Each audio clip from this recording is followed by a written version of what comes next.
thank you, Skip. Yeah, thank you so much. Thank you all for having me. And wow, first speaker of the day. Get to grab a hold of you a little bit. But Convocation, we're a group that's gathered for a special purpose, right?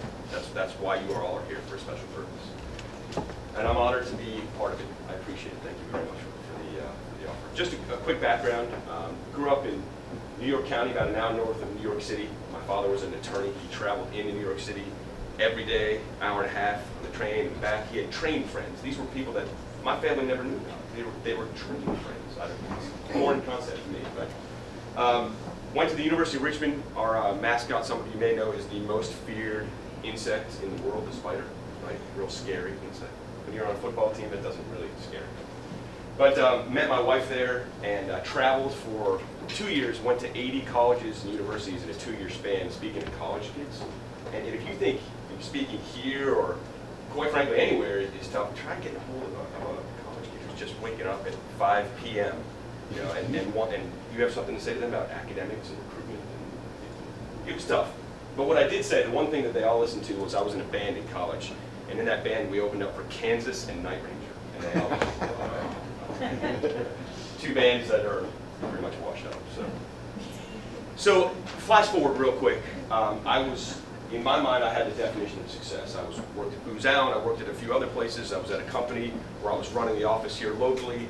I had a beautiful wife. My handicap was low. I bought a new car. I had a new pair of shoes. No joke, that I absolutely loved. They looked a lot like these. But I was just flying high, right? Everything was on top of the world. Here's kind of a picture says 1,000 words. Here's literally a photo of taken in that time frame. That was September of 2008. My beautiful wife, my 3 lovely kids who we just were tightly bonded together. It was awesome. And then I remember coming back from this business trip in LA where I'm meeting with people, feeling all important, right, getting things done. And I was in Dick's Sporting Goods with my daughter who was running on the treadmill. And I just did this, you know, and I felt this little lump right here. I thought, that's interesting. But I instantly got this pit in my stomach. Like something was very wrong with this lump. And I'm in healthcare. What we do is help companies get healthcare. We're a broker, we're a number of other things, but I knew that a neoplasm is not a friendly thing. So I went right to the doctor, took x-rays, PET scans, MRIs, all that stuff, and went to a couple surgeons here in the area, because I was relatively healthy otherwise, and said, what is this? And they said, well, we don't know, but let's keep track of it and find out. Keep on coming back to us in a month. So you're probably fighting mono or Lyme disease or something. And okay, great. Well, I'll come back in a month. Looked just like I do right now, except for this bump on my neck right here. A month later, I could barely walk. The handicap spots that we all have next to our buildings, they weren't close enough for me. My spleen was twice the size of a normal spleen, and that hurts. There's a lot of internal pressure when your spleen is big. I had fevers, I had night sweats, I had chills, I had pneumonia, I had a cough I couldn't shake. My health went down super, super quick. I went to the urgent care facility. They weren't super helpful. So I went back to my primary care doctor. By the way, primary care doctors, you hear a lot about healthcare. They're saying it all starts with a primary care doctor. Even if we can go directly to a specialist, if you have a good relationship with your primary care doctor. Well, I walked in and her eyes lit up. And that's not a good sign when you have a doctor kind of freak out. So she said, go right to the hematologist. You know, check. This is the guy you got to see. And thankfully, my wife got me an appointment. He looked at my blood right there in his office and said, well, the 3 words that hopefully you won't ever hear, but he said, you have cancer. But he also said, I don't know what kind of cancer you have because I've never seen this. So a week later of stressing and trying to figure out and actually being separated from my family because they were all sick, but my white blood cell count was so low, I had no immune system, so I had to stay in a residence in the same town as my family, but be separated from my family. He called us back the next Monday, my mom came and we're sitting there, the 3 of us, in one of those little tables, we were there, and he basically said, you have one of the rarest forms of cancer that you can possibly have. It's not leukemia, and it's not lymphoma, but it's the worst of both. And at that point in time, he said, I need you to go to Johns Hopkins Hospital right now. There's a bed waiting for you right now. Don't go home. Don't kiss your kids goodbye. Don't pack a bag. Go to Hopkins. I mean, just imagine getting that news literally right now. I mean, it was free. Thankfully, my mom was there and my wife, and we went right there. And I remember driving out thinking, what if I don't get out of this? What if I stay in the hospital for a few days? Well, 35 days later, I finally saw the light of day again.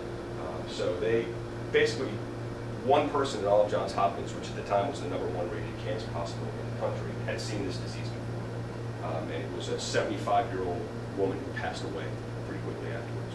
So there wasn't a lot of precedent. There wasn't a lot of take this pill, do this, go from there.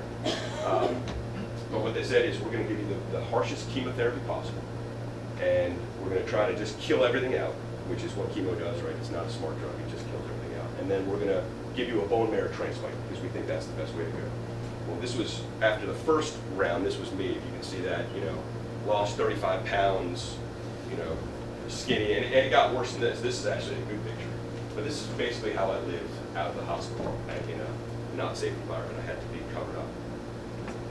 Flash forward a second round of chemotherapy, fevers, chills, infections, literally almost dying. That's what kills you. It's not the cancer necessarily. Oftentimes it's the treatment, because we have chemotherapy. And so the infections I got, I mean, we had surgery on my leg. There was just crazy things happening. And the hospital's not a clean place either, right? So flash forward, March 17th, St. Patrick's Day, I actually got this bone marrow transplant. And just a real side, getting a bone marrow transplant is no big deal. And being on the bone marrow registry, speaking of diversity, they need diversity on the bone marrow registry. All you do is you swab your cheek, and you're on the registry. And if you're ever called to give a bone marrow transplant, give blood. Maybe a pint, maybe. So it's just like giving blood, you know, that you would at the Red Cross. But that was the same blood after they wiped my blood out, they gave me my sister's. Well, lots of uncertainty. Is it going to work? Is it not going to work? Lots of tests.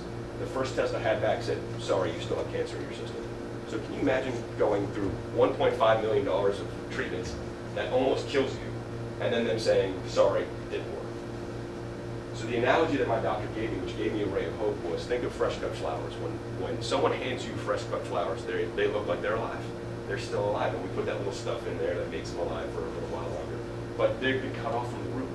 So they're not really alive, they're dead. They just look alive. And that was the analogy I had of this cancer, was it's not really alive, it just looks alive. So thankfully, about 60 days later, we went back in for another test, and I'll never forget, it was mid-June. We were going to a Nationals game that night, and I got the phone call that I had been healed. And just, you know, yeah. Thank God, really, truly. I mean, it was an act of God that I had been healed. And that night, we had a great picture taken of us, and it looks like these lights are shining down on me and my family from National Stadium. It was a great celebration. And I had 2.5 years of bliss, really, 2.5 years of being in, I hate this word, remission. I had my bucket list. I went to Ireland to play golf in, you know, the world's greatest golf courses. I went to the Masters. I you know, did lots of neat things, concerts and fun. And then in November 2011, I got words that I had hoped not to hear, which was, I'm sorry, but it's back. You know, they'd seen it, my blood counts dropping. They'd seen the tests going back, and then they officially said it's back. So I went back for basically another round of everything where we almost died, had fevers and chills, and that worked for about 8 months. And then Skip didn't even know this until today, but when he invited me to come, I was in that remission. Well, in July, they went back, and again, the tests were going down, and they said it's back again. And I could feel it. You could feel your spleen. I could feel the lymph nodes. You know, I could just know something was wrong. So this time, we went down to Texas and actually had a very crazy experimental treatment done, and as of 2 weeks ago, I'm in remission again. I like to say healed. I'm healed again, and hopefully this one will stay for a long period of time. But you know, I think one of the reasons Skip wanted me to have here is just because of the fact that, you know, looking death in the face the way that we have, writing letters to your 10-year-old daughter saying, when you grow up, this is the type of woman I hope you are, makes you realize that this time right here, this moment that we have, is all we're guaranteed. And in this moment, we need to do what we're called to do. You know, there's 3 things we often talk about: time, talent, and treasure. I will tell you that the greatest of these, the thing that's most valuable, is your time, without a doubt. I mean, how much money would you pay for another 30 days or year of your life? There's no bank account that could hit it. So I don't have a bucket list today. You know, I'm trying to take advantage of each moment in time that I have, each day, each opportunity. You know, I guess one of the questions I leave people is, what are you going to do that's going to leave a lasting impression? What are you going to do to make a difference? What are you going to do to change your world? And I know that's why you're all here today, because you all have come together around a specific mission that's important in diversity in the workforce in all workplaces. Joni Eareckson-Tada, who's a woman, and she's also disabled, has a quote that talks about having faith in small things can have great repercussions. And think about this, if you light a match in a dark room, it'll fill up the whole room with light. So that's hopefully my challenge to you. I thank you for your time and your attendance tonight. I just appreciate the opportunity.